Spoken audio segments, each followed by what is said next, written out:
Ito guys, may gagawin naman tayo sa Poco X3. Ang problem nito ay patay. So dito titest natin lahat para mapalabas natin yung totoong sira. So gagamit tayo ng power supply para matest natin kung bakit hindi nagpa-power ang unit na to. Ayan. Power on, hindi nagpa-power. Ayan guys, ay shorted pala to. Ayan yan, nakita ko na shorted. So titest natin to. Umiinit yung bandang power IC. Oh, umiinit. So, test natin, tingnan natin sa power supply. Ayun, 150 ampere. Ibig sabihin, full, half shorted. Ayan, half shorted. Bandang taas yung umiinit guys. So, babakbakin natin dito para ma-scan natin lahat kung alin yung umiinit. Kasi sa bandang power IC, mayroong umiinit. Ngayon, titingnan natin dito kung alin dito lahat ang possible error. Ayan, tanggalin natin yung NFC pala ito guys. So, tanggalin natin yung sticker para yung thermal grease para mabilis natin makita. So itong area na to ang umiinit. Babakbakin natin yung frame. Tatanggalin muna natin. Gagamitan natin ng grinder. Yan. Cutting disc ang tawag dito guys. Nabili ko lang to sa Lazada. Kailangan matanggal natin yung frame para mabilis natin ma-identify. Sasalang natin sa scanner, doon lalabas kaagad. Kasi hindi natin makikita pag ang frame na to nandito pa. Hindi na madidetect sa scanner yan guys pag may mga takip. So, ibang parts ang lalabas na init. So, kailangan pag in-scan natin walang takip para klaro kaagad guys na makikita natin kung ano yung possible error. Mag-shoutout muna ako guys kay Boss Ed Praga from Naga City. Shoutout naman kay General Silot at shoutout naman kay Choy TV from Malibay, Negros Oriental. So maraming salamat sir, lagi kayo nanonood sa channel natin. So I hope maayos ang pangatawan natin. So dito guys ay pinapakita natin kung yung mga procedure kung paano natin inuumpisahan para malaman yung mga sira. Hindi kasi pwede na hula-hulaan natin guys. Pag mga ganito, dinadaan natin sa tamang procedure para mabilis natin makita.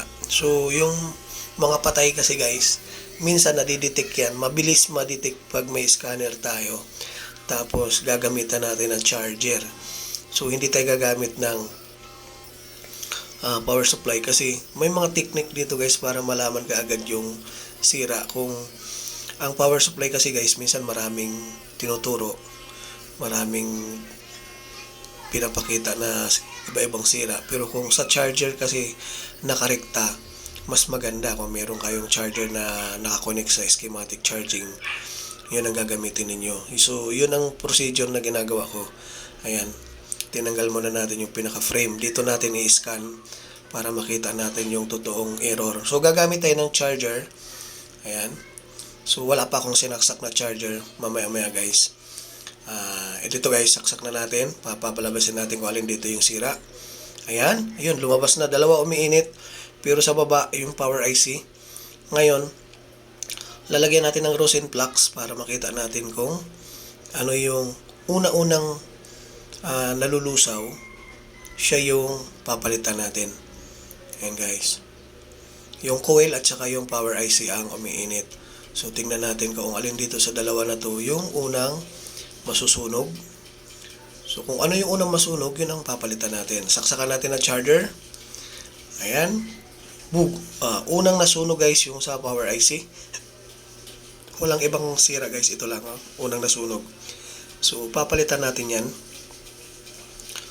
Papalitan natin ng bago para mag-back to normal. Kasi, dalawa yung uminit siya guys, yung coil at saka yung power IC. Pero yung coil nito bihira kasi nasisira yan. Madalas itong power IC. Kaya lang nagkakaroon ng sunog din yung coil na yan kasi shorted na. Ito yung guys, pag mga nababad na siya ng husto at nagkaroon ng grounded, makunat na yung lead nito. So medyo matagal to tanggalin yung power IC dahil makunat na yan. Baga nagiging hilaw na yung lead niya. Kaya yun ang pinaka tumagal sa atin dito kasi yung power IC na to nahilaw na. Hilaw na yung lead. Kaya matagal to bunutin. So yun yung problema natin. Gumamit pa rin tayo ng 350 na temperature, tsaka 20 lang na hangin. Ayan. Gamit nating hot air ay quick. Tatanggalin natin to guys.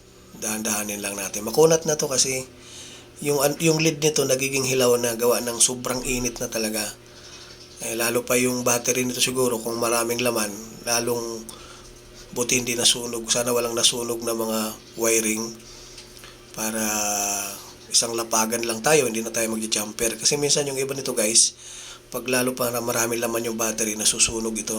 Kakaroon ng short circuit na wiring. Ayun, kompleto pa siya. Kompleto pa yung lid. Pero makunat na talaga. Tatanggalin natin to guys, lilinisin natin. Saka natin papalitan ng bagong power IC para mag-back to normal. So ito yung tamang procedure, hindi tayo pwedeng humula-hula kung ano yung sira. Dinadaan natin sa tama, automatic, naglalabas talaga kung ano yung sira. So mas madali natin ma-identify agad kung ano yung totoong problema, hindi na yung hinuhula-hulaan lang natin. Yan, nilinisin muna natin bago natin lagyan ng bagong power IC. Yan. Importante yan guys para pantay yung lid, hindi taas baba yung laki. May malaki, may maliit. Kasi hindi pantay. So ito yung bago natin lalagay. Ayan. Bagong power IC na yan. Kasi yung lumang power IC ay shorted na. Yan, minsan nasisira yan guys pag nakalimutan na nakababad lang yung charger na iwan na naka-charge. Yan, madalas nasusunog talaga siya guys. Madalas nakakaroon ng grounded. So dito kasi, dito natin makikita once na pinalitan na siya. So doon natin malalaman. So yan na, okay na guys. Titest na natin siya. So kung magpa-power ba talaga sa bagong power IC na nilagay natin.